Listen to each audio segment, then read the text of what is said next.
नमस्कार मैत्रिणींनो, अन्नपूर्णा वर्ल्ड्स किचनमध्ये तुमचं अगदी मनापासून स्वागत आहे. तर आज आपण बनवणार आहोत पत्तागोबीचे क्रिस्पी कबाब. चला तर मी आता इथे गोबी कापून घेऊया आपण मस्त बारीक. छान अशी याला बारीक करून घ्यायची आहे. खूपच छान होतात आणि खूपच क्रिस्पी, खायलाही टेस्टी, अगदी कमी वेळेत तयार होणारे आणि मुलांनाही आवडणारे.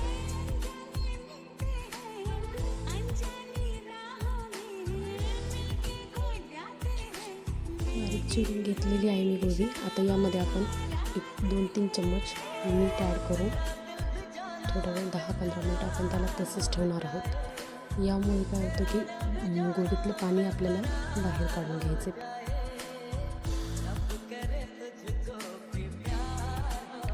15 मिनिटासाठी आपण रेस्ट देऊया.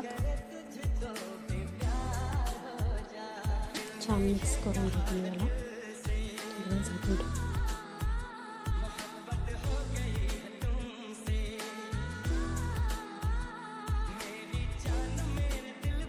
यामुळे काय होतं, पाणी जर ठेवलं तर आपण पीठ टाकलं यामध्ये ते पाणी सोडते गोबी. त्यामुळे आपण अगोदरच ते पाणी वेगळं करून घ्यायचं. एवढं पाणी निघलेलं आहे, बघू शकता.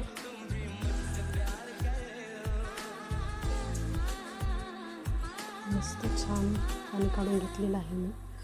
तर यामध्ये आपण कापलेला कांदा ॲड करूया. मी एक कांदा घेतलेला आहे, अशा प्रकारे कापून घेतलेला आहे. 4 मिरच्या,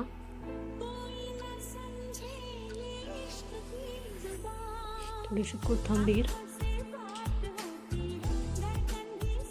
आणि अद्रक लसणाची पेस्ट आपण यामध्ये ॲड करणार आहोत.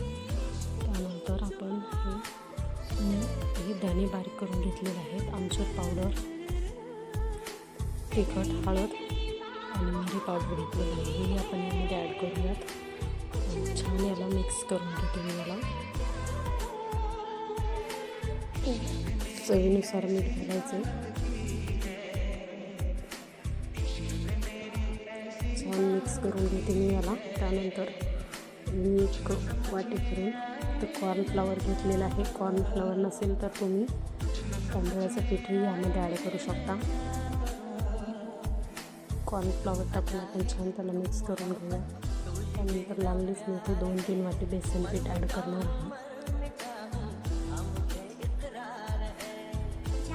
बेसन पीठ ॲड करून घेते मी आता. बेसन पीठ आता याला छान मिक्स करून घेऊयात आपण. बघू शकता मी याला छान मिक्स करून घेतली. मी थोडंसं सारण थोडं पातळ ठेवलेलं आहे. जास्त घट्ट वगैरे केलेलं नाही. थोडं पातळ ठेवलं की छान क्रिस्पी होतात कबाब. त्यामुळे थोडं पातळ ठेवलेलं आहे. छान प्रकारे असं हाताला पाणी लावून थोडं तोडून घेऊन मी असं हातावर पसरून अगोदर नंतर त्याला कढईमध्ये सोडणार आहे. लागलीच क्रिस्पी टेस्टी कबाब तयार होत आहेत. खूप छान.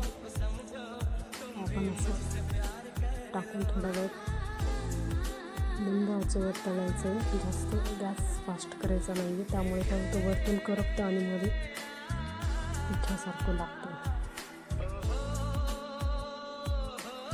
चला तर मी एकदा फास्ट करून घेते. छोटे आपण असे अंडे तोडून घ्यायचे आणि हातावर अगोदरच पसरून घ्यायचे. जास्त घट्ट पीठ मी यामध्ये मळलेलं नाही आहे.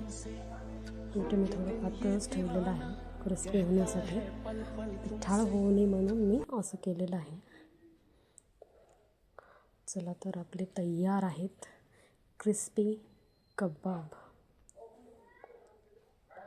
खूपच छान.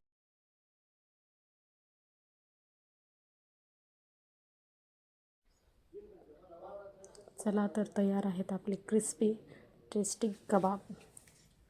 एकदा नक्की ट्राय करा आणि आवडल्यास लाईक, शेअर, सबस्क्राईब करायला विसरू नका.